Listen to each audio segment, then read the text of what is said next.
ሰላም ጤና ይስጥልኝ በመላው ዓለም የምትገኙ የቀያዮቹ ሰይጣኖች ታማኝ ቤተሰቦች እንኳን ወደ ቻናላችን በሰላም መጣችሁ። የዝውውር መስኮቱ የመጨረሻ ቀናት ላይ መድረሳችንን ተከትሎ በኦልድ ትራፎርድ የዝውውር ውጥረቱ ከፍተኛ ደረጃ ላይም ደርሷል። በአሁኑ ሰዓት ክለባችን ማንቸስተር ዩናይትድ የአማካይ ክፍሉን ይበልጥ ፈጣን፣ ብርቱ፣ ዘላቂ ለማድረግ ትልቅ አውሎ ነፋስ እያስነሳም ይገኛል።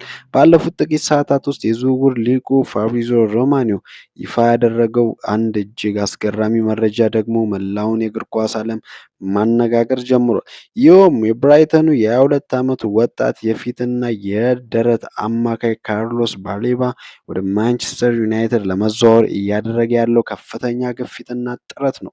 በዛሬው ልዩ ፕሮግራማችን ይህ ተጫዋች ብቻን ለይተን ተጫዋቹ ለምን ዩናይትድን እንደመረጠ፣ አሁን ላይ የደረሰበት ጉዳት ዝውውሩን እንዴት እንዳወሳሰበውና እሱ ወደ ኦልድ ትራፎርድ ከመጣ የቡድናችን አማካይ ክፍል እንዴት ፍጹምና አስፈሪ እንደሚያደርገው በጥልቀት የታክቲክ ትንተና ዘርዘር አድርገን እንፈትሻለን። እስከ ፍጻሜ ድረስ አብራችሁን ቆዩ።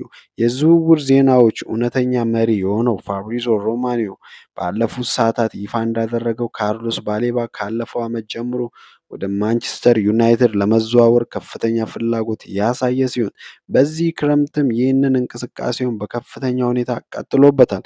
ተጫዋቹ ለወኪሎቹና ለክለቡ ብራይተን በግልጽ እንዳሳወቀው የእሱ ቀጣይ ህልም የኦልድ ትራፎርድ ማሊያ መልበስና በማይክል ካሪክ ስር አዲሱን የዩናይትድ ታሪክ መጻፍ ነው። ተጫዋቾች ወደ ዩናይትድ ለመምጣት እንዲህ አይነት ግልጽ ፍላጎት ማሳየታቸው አዲሱ የኤኒዮስ አመራር የዘረጋው ፕሮጀክት ምን ያህል ማራኪና ባለሙያነት የተሞላበት መሆኑን የሚያሳይ ነው። ባሌባ በብራይተን ቤት ጥሩ ጊዜ እያሳለፈ ቢሆንም ወደ ትልቅ ክለብ የመሸጋገርና ራሱን በአውሮፓ መድረክ ላይ የማሳየት ጉጉት ከፍተኛ ሆኗል። ነገር ግን የዚህ ዝውውር መካሄድ በአሁኑ ሰዓት አንድ ትልቅ እንቅፋት ገጥሞታል። ተጫዋቹ ባለፉት ጥቂት ቀናት ውስጥ በደረሰበት ቀላል ጉዳት ምክንያት ጉዳዩ በሁለቱ ክለቦች መካከል ትንሽ ውስብስብ እንዲሆን አድርጎታል። ምንም እንኳን ጉዳቱ ለረጅም ጊዜ ከሜዳ የሚያርቀው ባይሆንም የዝውውሩን ፍጥነት ግን ገጥቶታል።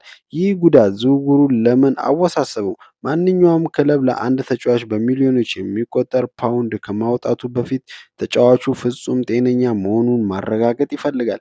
የሕክምና ምርመራዎች ዝርዝርና ጥልቅ መሆን ስላለባቸው ተጫዋቹ አሁን ባለበት የጉዳት ሁኔታ ላይ ሆኖ ምርመራውን ማድረጉ ሂደቱን ያዘገየዋል። በተጨማሪም የብራይተን ጉዳቱን ተገን በማድረግ የተጫዋቹን ዋጋ ለማሳደግ ወይም ተጫዋቹን እስከ ጥር ዝውውር ለማቆየት ሊጠቀምበት ይችላል። ሆኖም ግን የሮማኖ መረጃ እንደሚያሳየው ጉዳቱ ከባድ ባለመሆኑ ዩናይትድ ከተጫዋቹ ወኪሎች ጋር ያለውን የግል ጥቅማጥቅም ስምምነት በሚስጥር እየገፋበትም ይገኛል።